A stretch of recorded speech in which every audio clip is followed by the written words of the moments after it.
दराखुरा स्मशानातील सोनं. अहिल्यानगरमध्ये येथे स्मशानातील राख चाळून लंपास होतंय सोनं.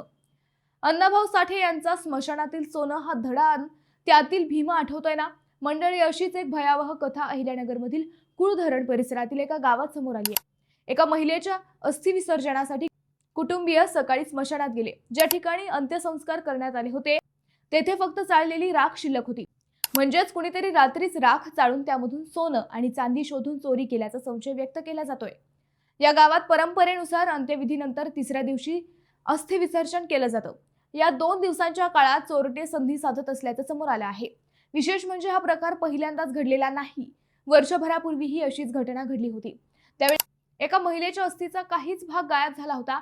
आता मात्र चोरट्यांनी थेट स्मशानातील राख चाळून त्यातून वितळलेले दागिने काढल्याचं समोर येत आहे.